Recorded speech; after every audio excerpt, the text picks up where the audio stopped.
Hola mi gente, welcome back to the channel. My name is Sean and this is We Are Investing. So the last video that I made on SOFI, I made a mistake. I said that Anthony Noda, CEO, has bought close to $800,000 worth of shares. I later clarified in that video, we went into the form itself and I showed you how he converted RSU over to stock. He sold some because of some tax withholding obligations, but he did not physically buy these shares.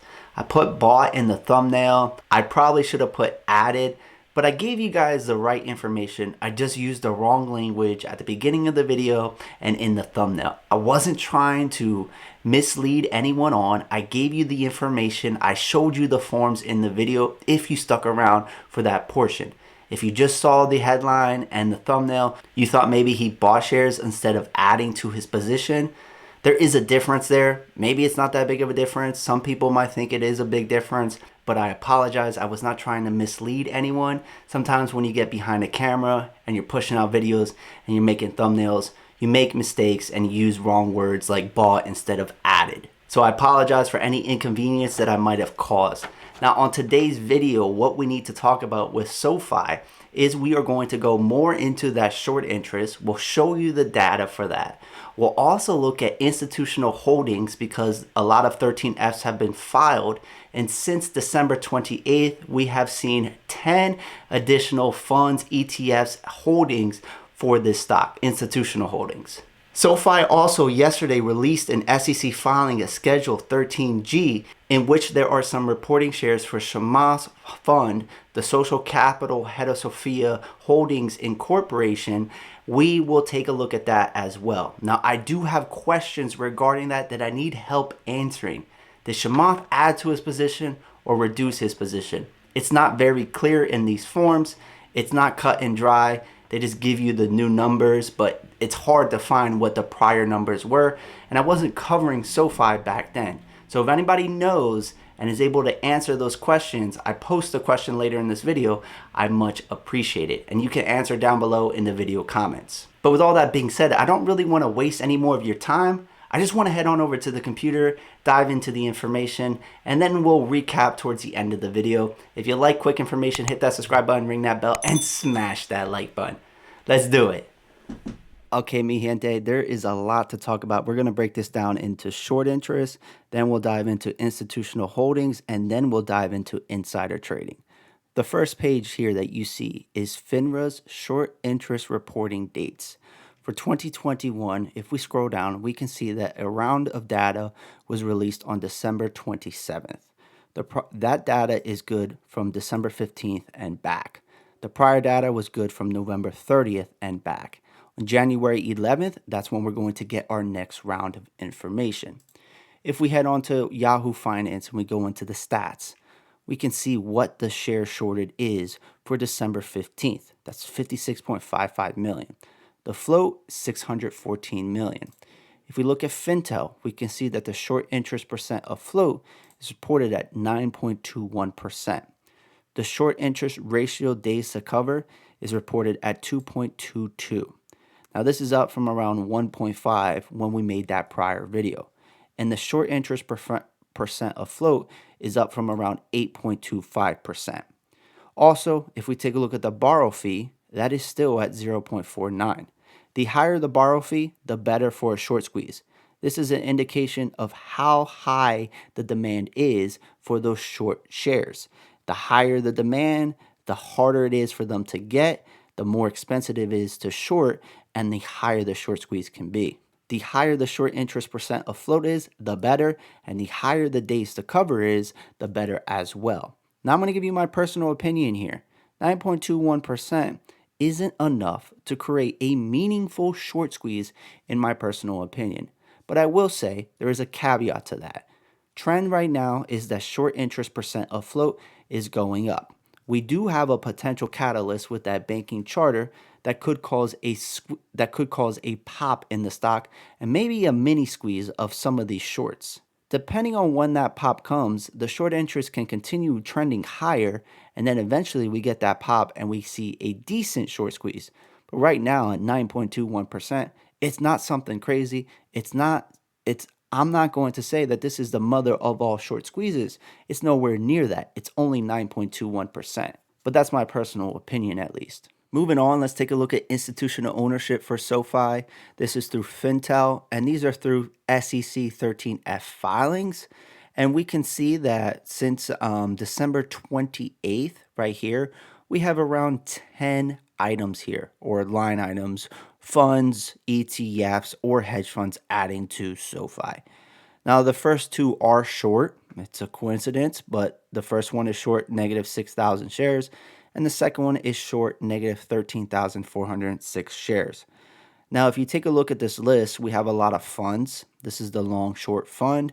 This is alternatives fund, long short fund class A small cap ETF, ultra shares, a large cap ETF, a growth fund, a financial fund, an online trading ETF, a mid cap ETF, an income fund class A, which is short negative 307,000 shares. We can take a look at index funds. Now, this income fund, it's short negative 307,000 shares. Because it's an income fund, they're probably selling calls, and that's why it's coming up as short. So this isn't a true short, not in my personal opinion, but that's just what I'm thinking up front. I didn't really do much due diligence, but because it's listed as an income fund, they're using income strategies like selling call options, selling cash secured puts, and those types of things. This is an index fund. The point I'm trying to make is a lot of this is ETFs and funds, which can actually be pretty good for a stock. Funds and ETFs can be stable. They can be steady buyers. As the fund increases in net inflows and more money comes to the fund, well, then they can buy more stock and keep the same balance. It could be a very stable and a nice buyer for a stock. It's actually really good in my personal opinion. Now, moving on to insider trading, and I'm actually going to ask for your help on this one. If someone down below in the comment section can let me know if Chamath is adding or selling, if he's increased or decreased his position. The reason why I'm asking is because there was just an SEC filing with SOFI, a Schedule 13G, in which Chamath has reported 24,849,819 shares at 3.1%. This is all part of Social Capital Head of Sophia Holdings Corp. There is the SCH Sponsor V LLC, and there's also Ian Osborne. All of this is somehow connected to that fund. But what I do see here is that Fintel is reporting that Chamath had 19,925,000. Ian Osborne had the same number. In this Schedule 13G, you can see that Ian Osborne has dropped from 19 million to 17 million, while Chamath has almost 25 million. So I'm not sure if Chamath has added close to 5 million shares or what the deal is here. This is kind of hard to understand, but it looks like Ian Osborne dropped his position of shares owned and Chamath added to his. But I need some help clarifying this. There's not a lot of information out there. I have not found a lot of information about this. I tried to ask for some help. Nobody can clarify this issue for me. So hopefully someone down below in the comment section could let me know if Chamath has added or reduced his stake in SOFI. I know that there was articles out in November that he reduced his stake in the holding, but I want to know what he's doing with his personal stake because it looks like it went to almost 25 million when it was 19 million. Unless this information on Fintel is incorrect. So that pretty much wraps it up. We got short interest increasing. It is trending upwards. We'll see what happens with that moving down the road. I'm not personally invested in SOFI because of the short interest and a potential short squeeze. But if those numbers get higher and higher and I'm still long on the stock and my conviction is unchanged, then that can be an added bonus. But with short interest percent going up, you do introduce traders, you do introduce more volatility, and you need to have a stronger gut to be invested in a company with a high short interest because sometimes you get people piling into the stock that are not investing in the stock for the right reasons. So it's something to keep in your mind. Institutional holdings and the fact that a lot of these are ETFs and funds is a good thing in my personal opinion and could be a nice steady buyer and help stabilize the stock. Maybe it counteracts and counterbalances against the short interest and the short squeeze folks that are getting into SOFI, albeit I don't know why they're getting into SOFI for that reasons, but there are some rumors out there and it is being pushed on Wall Street Bets, even though I don't think it's a short squeeze candidate. And then the last thing, Chamath, did he add shares? What's going on? Can anyone answer that question down below?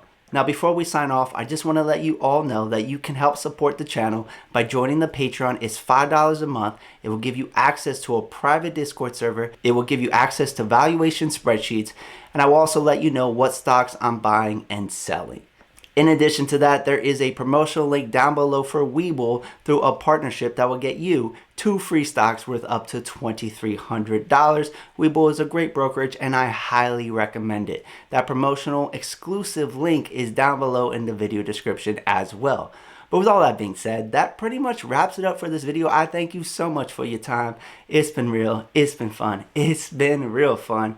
And this is We Are Investing, and together we are invincible. See ya.